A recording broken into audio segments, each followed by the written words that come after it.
May naki-overnight sa amin.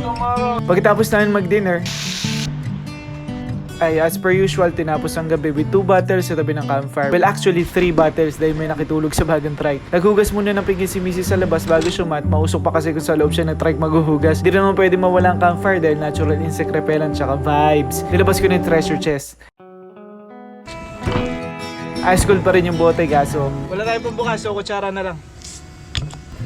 Now we be chillin' like villains. Cheers para sa new trike. Full disclosure, dead end rito kaya wala dumadaan ang sasakyan kaya safe sa roadside tsaka nakapasok yung trike. Maya maya may dumating. May followers tayo ng page. Pa-picture lang sila. Then tinawag na namin ng isa sa OG fam at pinsan ko. Siya lagi ang rest back namin pag na-aberya. So kasama dapat siya sa celebration ng new trike. My good sir. Ubus na yung gatong kaya portable bonfire to save the night. Tapos tinuloy na namin yung kwentuhan. Refreshing din pag may bagong kajam. At naghanda na kami para magpahinga.